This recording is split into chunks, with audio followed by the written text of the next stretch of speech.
The crisp October air bit at our faces as we stepped outside my grandfather's cabin in Alder Gulch, preparing for opening day of deer season. It was 1978, and I was just 16 years old, eager for the thrill of the hunt. My cousin, 25, was just as ready. My dad, uncle, cousin, and I had spent the night in the rustic cabin, nestled in the high elevations of Madison County, Montana. At nearly 7,000 to 8,000 feet, the land was rugged, thick pine and fir forests interspersed with sagebrush meadows. Alder Creek ran below the cabin, its cold, clear water weaving through the valley like a silver ribbon. We packed up our gear and climbed into my uncle's pickup truck. My dad rode shotgun while my cousin and I took our places in the truck bed, hanging onto the cab for balance as we bounced along the uneven dirt road. Our destination? A ridge to the west, where we hoped to find a good mule deer buck.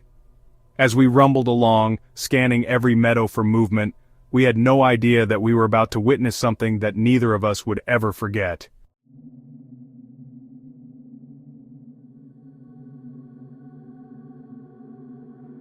We missed the turnoff to the ridge road at first, but quickly realized our mistake. When we found the right path, the truck began climbing a gradual slope, winding through tall pines and scattered clearings. Then, it happened. To our right, a wide-open meadow stretched out before us, covered in thigh-high sagebrush, a patch of golden grassland bordered by dark pines. My cousin was the first to spot it. "Cousin, there's another hunter." Then, after a slight pause, he added in a confused tone, "Cousin, why is he wearing all black?" I followed his gaze, my eyes locking onto the figure in the meadow. My breath caught in my throat. It wasn't a hunter. We stared in stunned silence. The figure stood about 250 yards away, motionless, as if it had frozen the moment we saw it. It was massive, with broad shoulders and a dome-shaped head. No visible neck, just a thick, solid mass of dark hair. Its posture was slightly hunched, and its right arm rested on its right knee, almost as if it were attempting to blend into the sagebrush. In that instant, I knew it wasn't human.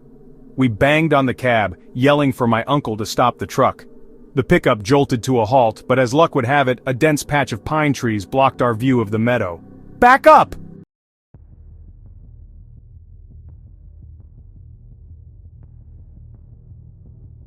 My uncle threw the truck into reverse, and within 15 seconds, we had repositioned ourselves, expecting to see the figure still standing there, but it was gone. The nearest tree line was 50 yards away, far too great a distance for anything to have crossed in just those few seconds. We both sat in stunned silence, looking at each other for confirmation. "Did you see that, cousin?" "Yeah, we both did." We scanned the meadow, hoping to catch a glimpse of movement, but the land was still, untouched by wind. The only thing left was a deep feeling of unease. We didn't tell our dads about what we saw, at least not right away. Instead, we continued hunting as planned, though the encounter lingered in the back of our minds.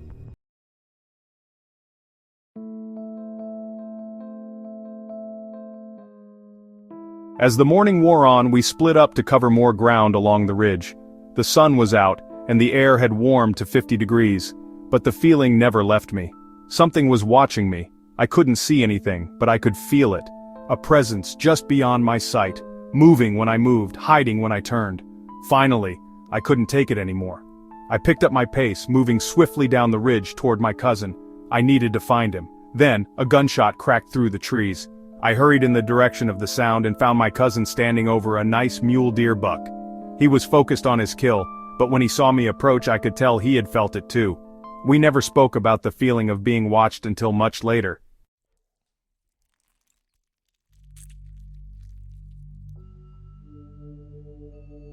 Years have passed since that October morning in 1978, but my cousin and I still talk about it occasionally.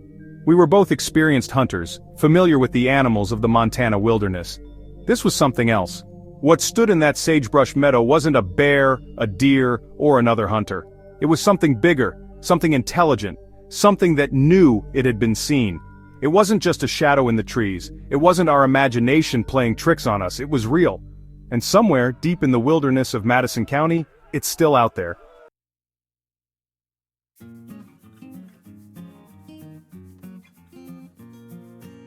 The afternoon was bright and crisp as Kelly drove along Highway 135 following the winding Clark Fork River toward St. Regis, Montana. She had made this drive many times before, A familiar journey from Columbia Falls to pick up her daughter Jessica, who had spent the weekend with her father in Spokane, Washington. It was 3:55 p.m. on a Sunday, a fact Kelly remembered clearly because she had just glanced at the clock on her dashboard. The sun shone high, casting long shadows across the landscape. The last vestiges of winter still clung to the riverbanks, but the ice was breaking up, floating downstream in chunks.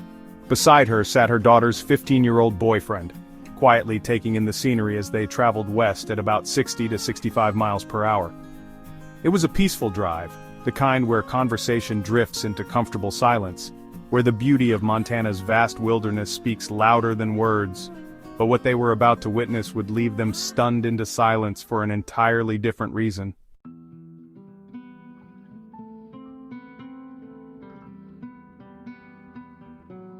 As the car approached the bridge spanning the Clark Fork River, Kelly instinctively turned her head to the left, scanning the riverbank as she always did. She loved looking for deer and other wildlife, enjoying the thrill of spotting something unexpected. And then, she saw them. On the west side of the river, near the tip of a sandbar, stood two figures. One was massive, 8 to 10 feet tall, covered in long reddish-brown hair that glowed in the sunlight. It stood about 5 or 6 feet behind the smaller figure, its arms outstretched, taking a deliberate step forward.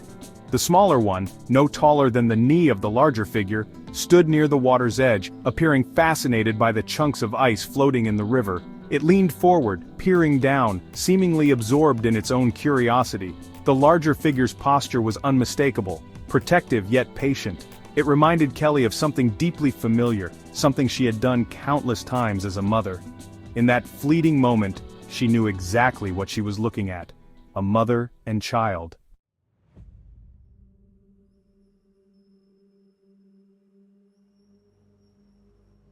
But before they could process what they were seeing, the car had crossed the bridge and the figures were gone from view.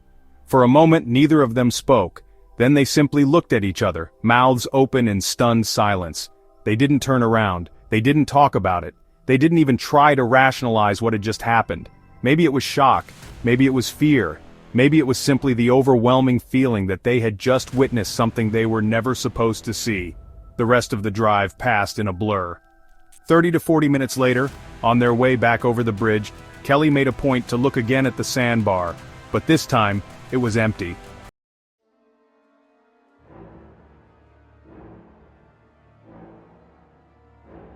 For weeks, Kelly tried to convince herself that she hadn't really seen what she thought she saw. Maybe it was a trick of the light, maybe it was a bear standing oddly upright, maybe her eyes had played a cruel joke on her. She told no one, not even her husband. Then, one evening at dinner, she finally spoke the words out loud. Husband. Yeah, right. The sarcasm stung, but before she could respond, another voice spoke up. Boyfriend. Kelly, I remember that, I was there with you. Her daughter's boyfriend sitting across the table confirmed the memory as if no time had passed at all. Until that moment, they had never talked about it again. They had carried the experience separately, neither daring to validate it out loud, but now, Kelly knew, it was real.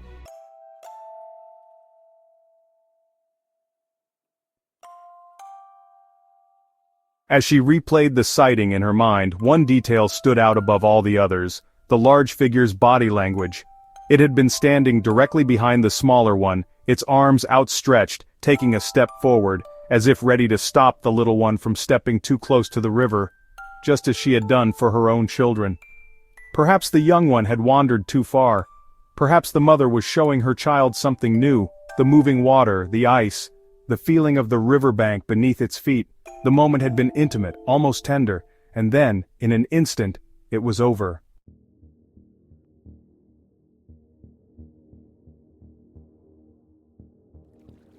Kelly had spent years enjoying Montana's wilderness, spotting all manner of wildlife from deer to bears. But this was something different. The silky flowing hair that caught the sunlight, the unnatural height, the way the small one moved with curiosity while the larger one stood guard. It wasn't a bear, it wasn't a human in a suit, it wasn't a hallucination. She had seen a mother Bigfoot and her child, and for that brief, impossible moment, she had been allowed to witness something rare, a private exchange in a world just beyond human understanding, and now there was no turning back. She believed.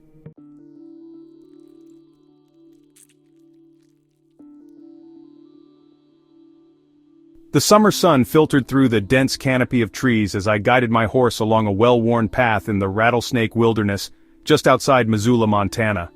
I was only 10 or 11 years old at the time, but I knew these trails like the back of my hand.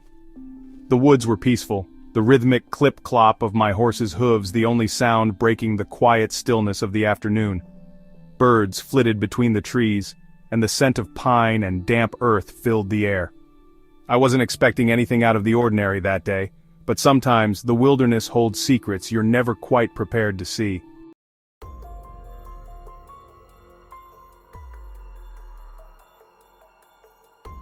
As we entered a small meadow, my horse froze, his ears pricked forward, muscles tensed beneath me, and his breathing quickened. Something was wrong.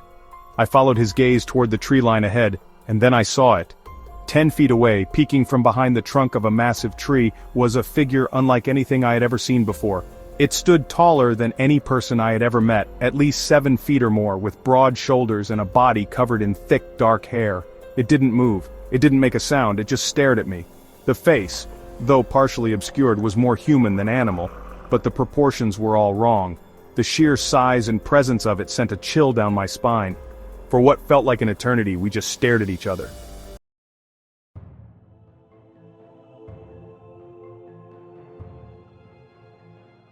I could feel my horse trembling beneath me, his instincts screaming to run. Slowly, carefully, I turned him around, never taking my eyes off the figure behind the tree. Then without warning, I kicked my horse into a full gallop, tearing through the meadow and back toward home. I didn't stop, I didn't look back. Only when I reached the safety of my house did I let out the breath I had been holding. I had just come face to face with something impossible, and I had no idea what to do with that knowledge.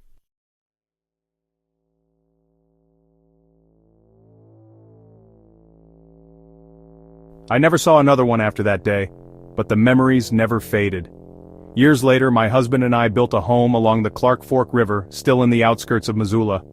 And for the past 2 summers, we've heard something strange in the night, a sound that defies explanation.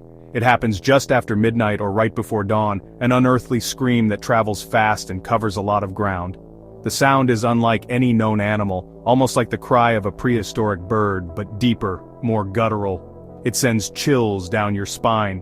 And when it happens, the neighborhood dogs go wild, barking furiously into the darkness, just like the ones in the tape recordings of suspected Bigfoot calls I had once listened to.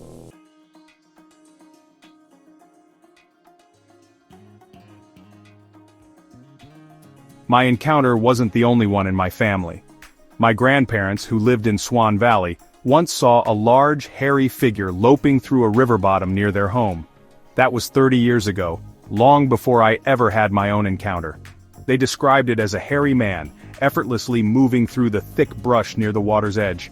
Now, after all these years, I wonder, are they still out there, hidden deep in the wilderness, watching as we pass by unknowingly? And on that summer afternoon in 1977, did I stumble into a moment I was never supposed to see? One thing is certain, I will never forget what I saw. And sometimes, late at night, when the screams echo through the valley, I wonder if it remembers me too.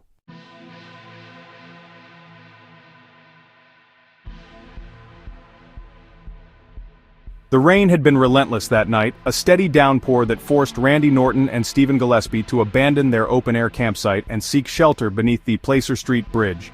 The 2 young men, Norton, an 18-year-old recent graduate of Shasta High School, and Gillespie, a 22-year-old Navy veteran of Vietnam, were accustomed to roughing it outdoors.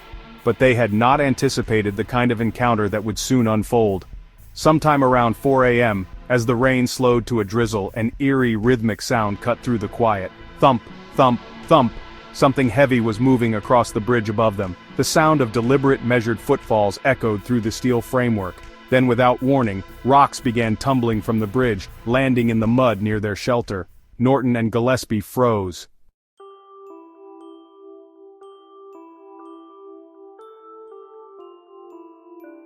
That's when the real fun started. Adrenaline surging, the 2 men rushed out from under the bridge, their flashlight beams slicing through the darkness. There, atop the bridge, just beyond the railing, a hulking figure stood watching them, but before they could get a clear view, it ducked back into the shadows. Then came another sound, this time across the river.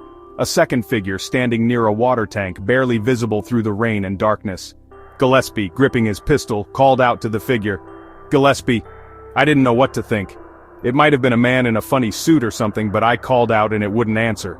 Then, in the chaos of the moment, Norton's lantern slipped from his grasp, and Gillespie fired a wild shot into the night. Instantly, the creature under the bridge took off, disappearing into the trees.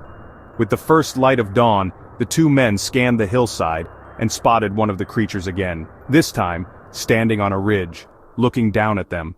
Gillespie. It moved from tree to tree, watching us.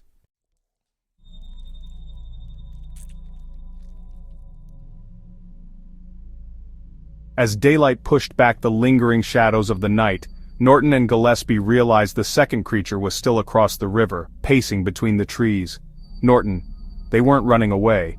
It almost felt like they wanted us to track them. So they did. The two men, still buzzing with adrenaline, followed the rust-colored figure through the trees, watching in disbelief as it deliberately stepped from rock to rock, avoiding soft ground where footprints could be left behind. Gillespie? He was really smart. He knew exactly how to keep us guessing. Just when we thought he was gone, he'd peek out from behind a tree, watching us. They pursued the creatures deeper into the forest, but exhaustion soon forced them to stop. By morning, their only evidence of the encounter were a few indistinct footprints in the sand, blurred by the night's rain.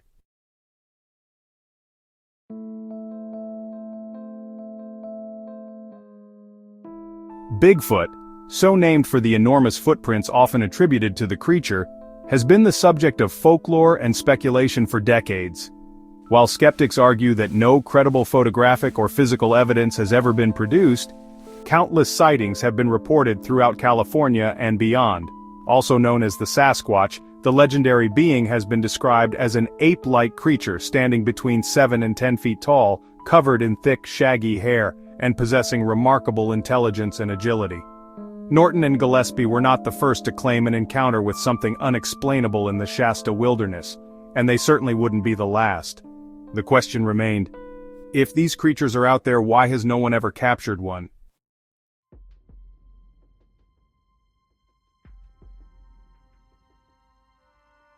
While Norton and Gillespie's encounter was startling, Richard Brown, a junior high school music teacher in the Dalles, Oregon, had an even closer brush with the unknown.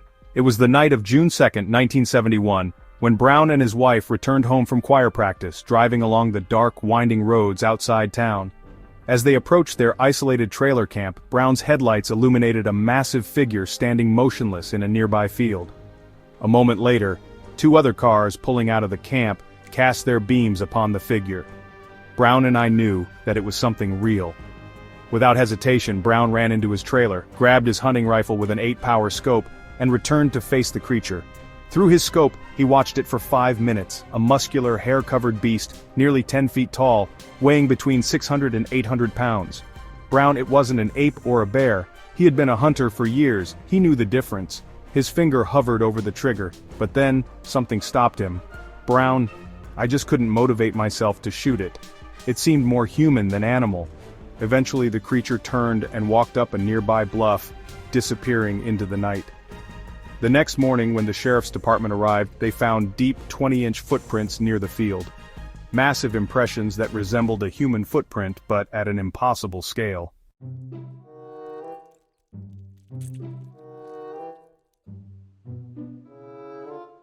For centuries, Bigfoot has been a subject of debate.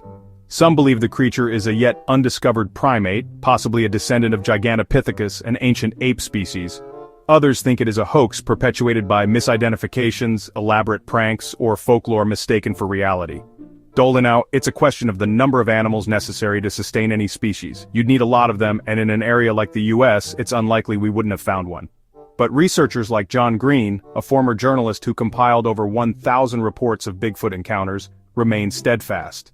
Green, is there an unknown species of animal that is very heavy, has human-like feet, and walks erect? The very idea is ridiculous, but if these tracks are real, and they are, then something out there is making them.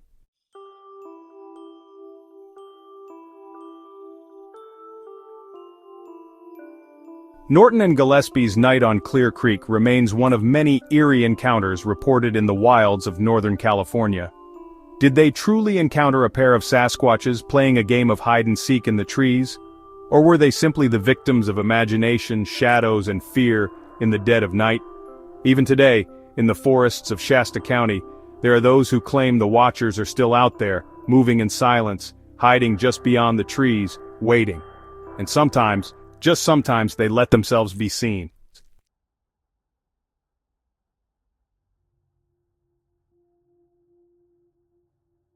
The wind howled across the Standing Rock Reservation, cutting through the barren landscape like a blade of ice. It had been 15 degrees below zero through the night, and the snow, blown into towering drifts, stood nearly 20 feet high in some places. For the past month, life on the reservation had been eerily quiet, too quiet. The Bigfoot stories had all but vanished. Lofgren, I guess these creatures don't like the cold. For a month we haven't heard from them or about them. But in the months before winter clamped down, it had been a different story.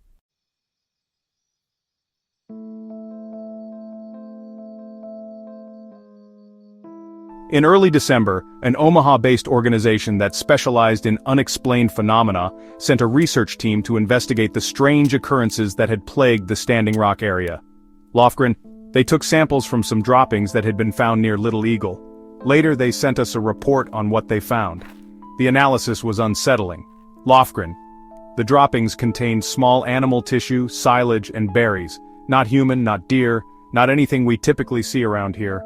There had also been hairs, suspected to belong to Bigfoot, but the results of that particular study had never been shared with the locals. And then, there were the footprints. In November, before the deep freeze set in, strange tracks had appeared near a spring that never froze over in winter. The footprints were large and human-like, and many believed them to belong to Bigfoot. But as soon as the first heavy snowfall blanketed the land, the tracks stopped. Not once had anyone reported a single Bigfoot track in the snow.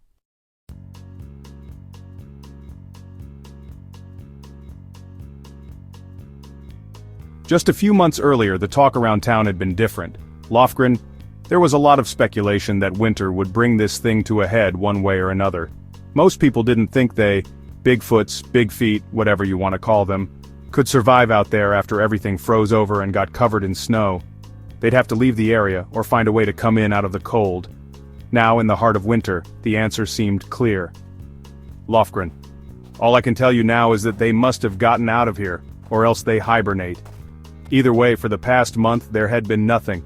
No strange calls in the night, no toppled trees, no fleeting shadows moving between the pines, just silence.